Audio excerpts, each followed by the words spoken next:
ನಮಸ್ಕಾರ. ಇಂದಿನ ನಮ್ಮ ಚರ್ಚೆಗೆ ಸ್ವಾಗತ. ಇವತ್ತು ನಾವು ಕನ್ನಡದಲ್ಲಿ ಪ್ರಶ್ನೆ ಕೇಳೋದು ಹೇಗೆ ಅಂತ ನೋಡೋಣ. ವಿಶೇಷವಾಗಿ ಈ ಡಬ್ಲ್ಯೂ ಮತ್ತೆ ಹೆಚ್ ಪದಗಳು ಅಂತಾರಲ್ಲ, ಅದರ ಬಗ್ಗೆ ಮಾತಾಡೋಣ. ಕನ್ನಡ ಕಲಿಯೋರ್ಗೆ ಹೆಲ್ಪ್ ಆಗ್ಲಿ ಅಂತ ಸ್ವಲ್ಪ ಹಿಂದಿ ಮತ್ತೆ ಇಂಗ್ಲಿಷ್ ಅರ್ಥಗಳನ್ನು ನೋಡೋಣ ಅಲ್ವಾ? ನಮ್ಮ ಉದ್ದೇಶ ಏನಂದ್ರೆ, ಈ ಮೂಲಗಳಿಂದ ಮುಖ್ಯವಾದ ವಿಷಯಗಳನ್ನು ತೆಗೆದು ಕನ್ನಡದಲ್ಲಿ ಬೇಸಿಕ್ ಪ್ರಶ್ನೆಗಳನ್ನು ಹೇಗೆ ಕೇಳೋದು ಅಂತ ತಿಳಿಸ್ಕೊಡೋದು. ಹೌದು. ಭಾಷೆ ಕಲಿಬೇಕಾದ್ರೆ ಪ್ರಶ್ನೆ ಕೇಳೋದು ಅದು ತುಂಬಾ ಇಂಪಾರ್ಟೆಂಟ್. ಸುಮ್ಮನೆ ಪದಗಳನ್ನ ಕಲಿಯೋದಕ್ಕಿಂತ ಅದನ್ನ ಬಳಸಿ ಪ್ರಶ್ನೆ ಕೇಳೋಕ್ ಶುರು ಮಾಡಿದಾಗ್ಲೇನೆ ಆ ನಿಜವಾದ ಕಲಿಕೆ ಶುರುವಾಗೋದು. ಸಂಭಾಷಣೆ ಬೆಳೆಯೋದೇ ಅದರಿಂದ. ಕರೆಕ್ಟ್. ಹಾಗಾದ್ರೆ ಈ ಅತಿ ಹೆಚ್ಚು ಬಳಸೋ ಪ್ರಶ್ನೆ ಪದಗಳು ಯಾವುವು? ನಮ್ಮ ಮೂಲಗಳ ಪ್ರಕಾರ ಈ ಪದಗಳು ಇವುಗಳಿಗೆ ಹಿಂದಿ ಇಂಗ್ಲಿಷ್ ಅರ್ಥಗಳ ಜೊತೆ ನೋಡೋಣ. ಮೊದಲನೆಯದು ಏನು ಅಂದ್ರೆ ಇಂಗ್ಲಿಷ್ನಲ್ಲಿ ವಾಟ್, ಹಿಂದಿಲಿ ಹೇಳೋದಾದ್ರೆ ಕ್ಯಾ. ಹೌದು. ಆಮೇಲೆ ಯಾಕೆ ಅದು ವೈ, ಹಿಂದಿಯಲ್ಲಿ ಕ್ಯೂ. ಸರಿ. ಎಲ್ಲಿ ಅಂದ್ರೆ ವೇರ್, ಹಿಂದಿಯಲ್ಲಿ ಕಹಾ. ಆಮೇಲೆ ಯಾವಾಗ ಅದು ವೆನ್ ಅಂದ್ರೆ ಕಬ್. ಹೇಗೆ ಇದು ಹೌ ಅಂದ್ರೆ ರೀತಿ ಅಥವಾ ವಿಧಾನ ತಿಳ್ಕೊಳ್ಳೋಕೆ, ಹಿಂದಿಯಲ್ಲಿ ಕೇಸೆ. ಕರೆಕ್ಟ್. ಆಮೇಲೆ ಯಾರು ಸಿಂಪಲ್ ಹೂ, ಹಿಂದಿಯಲ್ಲಿ ಕಾನ್. ಯಾವುದು ಅಂದ್ರೆ ವಿಚ್, ಹಿಂದಿಯಲ್ಲಿ ಕೋನ್ಸಾ ಅಥವಾ ಕೋನ್ಸಿ. ಮತ್ತೆ ಎಷ್ಟು ಇದು ಹೌ ಮಚ್ ಅಥವಾ ಹೌ ಮೆನಿ ಅಂದ್ರೆ ಪ್ರಮಾಣ ಅಥವಾ ಸಂಖ್ಯೆ ಕೇಳೋಕೆ, ಹಿಂದಿಯಲ್ಲಿ ಕಿತ್ನಾ ಕಿತ್ನಿ. ಓಕೆ. ಇನ್ನು ಕೆಲವಿವೆ ಅಲ್ವಾ? ಯಾರಿಗೆ ಟು ಹೂಮ್, ಯಾರಿಂದ ಫ್ರಮ್ ಹೂಮ್, ಯಾರ ಹೂಸ್. ಹೌದು. ಇಲ್ಲಿ ಒಂದು ಇಂಟ್ರೆಸ್ಟಿಂಗ್ ವಿಷಯ ಇದೆ. ಇದನ್ನ ಕೆಲವು ಗೈಡ್ಸ್ ಕೂಡ ಹೇಳುತ್ತೆ. ಇಂಗ್ಲಿಷ್ನಲ್ಲಿ ಒಂದೇ ಪದ ಹೌ, ಆದರೆ ಕನ್ನಡದಲ್ಲಿ ಅದಕ್ಕೆ ಎರಡು ಬೇರೆ ಬೇರೆ ಪದ ಇದೆ, ಹೇಗೆ ಮತ್ತು ಎಷ್ಟು. ಇದು ಶುರುನಲ್ಲಿ ಸ್ವಲ್ಪ ಕನ್ಫ್ಯೂಸ್ ಮಾಡಬಹುದು. ಹೌದಾ? ಅದು ನಿಜಕ್ಕೂ ಗಮನಿಸಬೇಕಾದ ಪಾಯಿಂಟ್. ಅಂದ್ರೆ ಹೇಗೆ ಅಂದ್ರೆ ಅದು ಮ್ಯಾನರ್ ಅಥವಾ ಮೆಥಡ್ ಬಗ್ಗೆ ಅಲ್ವಾ?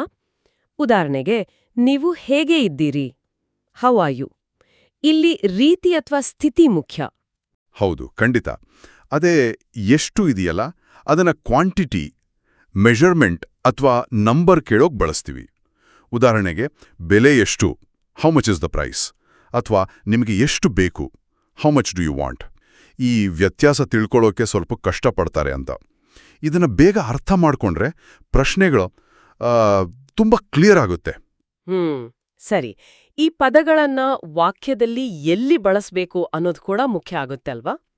ಕನ್ನಡದ ಸೆಂಟೆನ್ಸ್ ಸ್ಟ್ರಕ್ಚರ್ ಬಗ್ಗೆ ನಮ್ಮ ಮೂಲಗಳು ಏನ್ ಹೇಳುತ್ತೆ? ಸಾಮಾನ್ಯವಾಗಿ ಸಬ್ಜೆಕ್ಟ್, ಆಬ್ಜೆಕ್ಟ್, ವರ್ಬ್ ಅಂತಾರಲ್ವಾ? ಹೌದು. ಕನ್ನಡದಲ್ಲಿ ಎಸ್ಒವಿ ರಚನೆನೇ ಕಾಮನ್. ಈಗ ಪ್ರಶ್ನೆ ಕೇಳಬೇಕಾದ್ರೆ ಆ ಪ್ರಶ್ನೆ ಪದ ಇದೆಯಲ್ಲ, ಅದು ಹೆಚ್ಚಾಗಿ ಸಬ್ಜೆಕ್ಟ್ ಆದ್ಮೇಲೆ ಬರ್ಬೋದು, ಅಥವಾ ಕೆಲವೊಮ್ಮೆ ವಾಕ್ಯದ ಆರಂಭದಲ್ಲೂ ಬರುತ್ತೆ. ಇದು ಇಂಗ್ಲಿಷ್ ಸ್ಟ್ರಕ್ಚರ್ ಎಸ್ವಿಒಗಿಂತ ಬೇರೆ. ಉದಾಹರಣೆಗೆ, ನೀವು ಯಾರು. ಇಲ್ಲಿ ನೀವು ಸಬ್ಜೆಕ್ಟ್, ಯಾರು ಪ್ರಶ್ನೆ ಪದ. ಅಥವಾ ಇದು ಏನು. ಈ ಸಿಂಪಲ್ ಪ್ಯಾಟರ್ನ್ ಗೊತ್ತಿದ್ರೆ ಪ್ರಶ್ನೆ ಮಾಡೋದು ಈಸಿ. ಹೌದು. ಕೆಲವು ಡೈಲಿ ಎಕ್ಸಾಂಪಲ್ಸ್ ನೋಡಿದ್ರೆ ಇನ್ನೂ ಕ್ಲಿಯರ್ ಆಗ್ಬೋದು. ಕೆಲವು ಉದಾಹರಣೆಗಳು: ನಿಮಗೇನು ಬೇಕು ಅಂದ್ರೆ ವಾಟ್ ಡು ಯು ವಾಂಟ್. ಯಾರು ಬಂದ್ರು, ಹೂ ಕೇಮ್. ಯಾವಾಗ ಬಂದೆ ಇದು ಸ್ವಲ್ಪ informal. When did you come. ಯಾಕೆ ಬಂದಿಲ್ಲ, why didn't he she they come. Correct. ಎಷ್ಟು ಭಾಷೆ ಮಾತಾಡ್ತೀಯಾ, ಇದು ಕೂಡ ಇನ್ಫಾರ್ಮಲ್. ಹೌದು. ಈ ಎಕ್ಸಾಂಪಲ್ಸ್ ಎಲ್ಲ ತೋರಿಸೋದೇನೆಂದ್ರೆ, ಡೈಲಿ ಮಾತಾಡುವಾಗ ಈ ಪದಗಳು ಎಷ್ಟು ನ್ಯಾಚುರಲ್ ಆಗಿ ಬರುತ್ತೆ ಅಂತ. ಭಾಷೆ ಕಲಿಬೇಕಾದ್ರೆ ತಪ್ಪು ಮಾಡ್ತೀವಿ ಅಂತ ಹೆದರಬಾರ್ದು. ಧೈರ್ಯವಾಗಿ ಪ್ರಶ್ನೆ ಕೇಳಬೇಕು.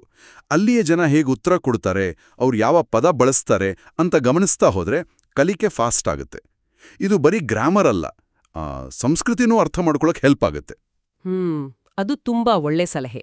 ಹಾಗಾದ್ರೆ ಈ ಎಲ್ಲ ಮೂಲಗಳಿಂದ ನಮಗೆ ಸಿಗೋ ಮುಖ್ಯ ಪಾಠ ಅಂದ್ರೆ, ಕನ್ನಡದಲ್ಲಿ ಕಾನ್ಫಿಡೆಂಟ್ ಆಗಿ ಮಾತಾಡೋಕೆ ಈ ಬೇಸಿಕ್ ಪ್ರಶ್ನೆ ಪದಗಳು ಏನು, ಯಾಕೆ, ಎಲ್ಲಿ, ಯಾವಾಗ, ಹೇಗೆ, ಯಾರು, ಎಷ್ಟು ಇತ್ಯಾದಿ ಇದ್ರ ಬಗ್ಗೆ ಕ್ಲಿಯರ್ ಆಗಿ ತಿಳ್ಕೊಂಡಿರೋದು ತುಂಬಾನೇ ಮುಖ್ಯವಾಗಿ ಆ ಹೇಗೆ ಮತ್ತೆ ಎಷ್ಟು ಇದೆಯಲ್ಲ, ಅದರ ವ್ಯತ್ಯಾಸವಲ್ಲ ನೆನ್ಪಲ್ಲಿಟ್ಕೊಳ್ಳೋದು ತುಂಬಾ ಯೂಸ್ಫುಲ್.